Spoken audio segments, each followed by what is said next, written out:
Would you lock your door tight if you knew a shadow might slip through, no matter how strong your lock? Welcome to the Nightside Archive. Tonight, we unfold the chilling tale of the Iron Mask Killer, a name spoken in hushed tones in the alleys of Victorian London. In the mid-1800s, London was a place where cobbled streets would echo with the clatter of carriage wheels, and gas lamps struggled to pierce through the smog. It was also a city with its dark underbelly, a burgeoning metropolis riddled with crime and poverty.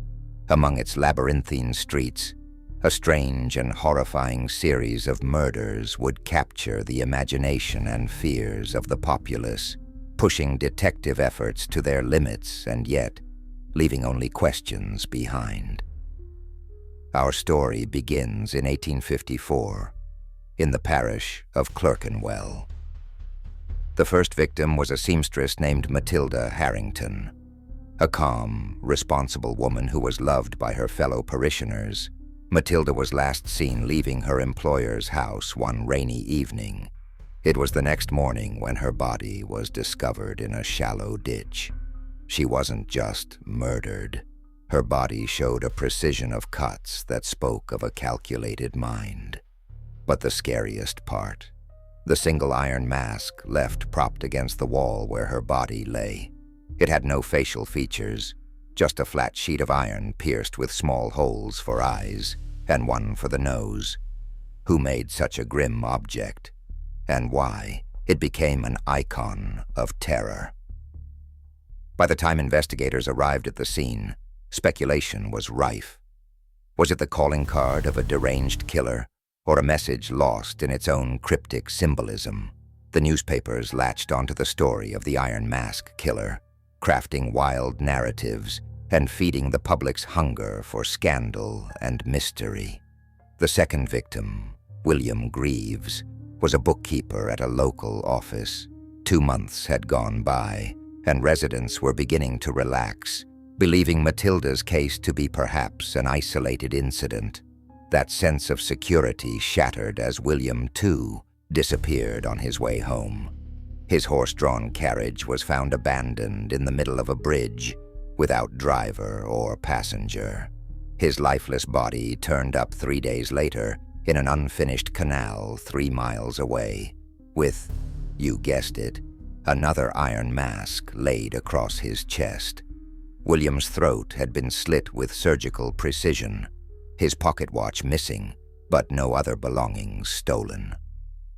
Inspector Nathaniel Royce led the investigation. A seasoned officer, Royce was known for dogged curiosity and intelligence, but he found himself ensnared in a labyrinth of half-truths.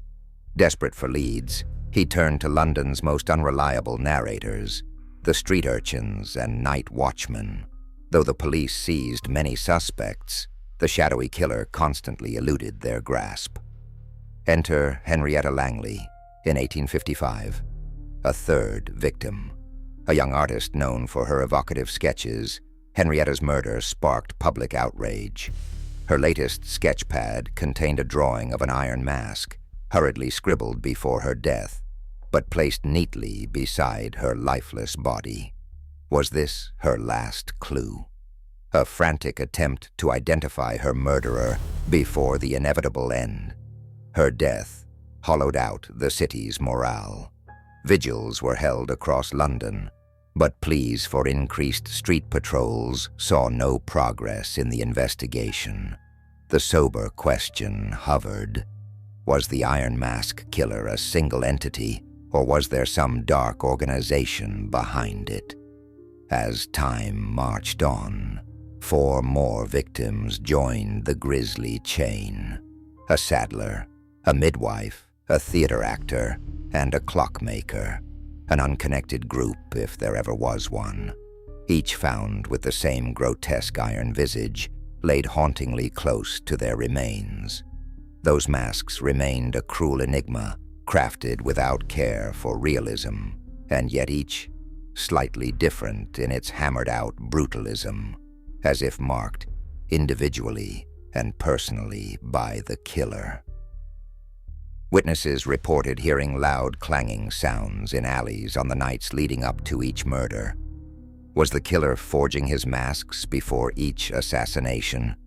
His macabre creations a part of the ritual? Historians have suggested that the killer might have been a blacksmith or metalworker with an obsession linking their trade to their twisted ideology. Others speculated about the killer being mentally deranged, perhaps using the murders as strange revenge towards specific social figures. The randomness of victims has led to endless debates, but no definitive answers. By 1857, after what was believed to be their final crime, the killing of Father Montgomery, a priest renowned for his charity work, the murders stopped. But the iron mask, placed ominously on the altar where Father Montgomery's body was found, cast its eternal shadow over London. The city was left trembling and unanswered. Royce continued to chase every whisper of a lead until his retirement, but the case was ultimately closed, with no one ever found guilty. So why did it stop? Some argued the killer had died or was arrested on unrelated charges. Scholars decades later questioned whether the Iron Mask killer was an actual individual or a series of murders tied together by sensationalized media intentions. Then even more mysterious accounts circled in rumors that a masked man confronted another religious figure who successfully exorcised this macabre entity. These remain speculations suspended between history and legend. Over a century and a half later, the masks themselves intrigue collectors and psychologists alike. Only 3 original masks survived, their jagged designs so peculiar that they're now part of private auction circuits focused on the macabre, valued as relics of one of the Victorian era's most horrendous shadows. Modern forensic approaches failed in reconstructing any significant evidence from those remnants either. But if anything, these items evoke the vile imagination that once kept an entire city gripped with terror. This is a tale of human complexity, of how crimes, artistry, and eerie assumptions can collide. To this day, fear lingers not for what we know, but for what we don't understand. As the streets grew brighter with electricity after the Victorian age, memories of the Iron Mask killer faded, yet whispers remain, mingling with London's mist on sleepless nights. The Iron Mask killer remains an unsolved fracture in the city's history. Did the perpetrator stumble in hiding as much as Royce fumbled solving? Or is there something that none fathom yet around mythical proportions? Many enjoy looking backwards, filling large shadows historical crime thrillers like ongoing provocations. Through all foreboding secrets, London streets hide always something witnessed. Thank you, viewers, tuning. Late chilling retrospect. Consider origins. Epal, Crédit absurd, taken simpler. Trinksink, fold, masked, villain, orderly, grim traces, shared urban anatomies, night's tune, evolving fears, buried cycles, reality's darkest, reckoning, conclusion, gripping, inferred, era, unsolved, narratological, sown subsequent mystery, pile finality, haunt, memory, trace, sundown continuation, diaries, Fort Frustra structural, reevaluate monstrous truths, folding retrospective implications therein. Walton Van iteration.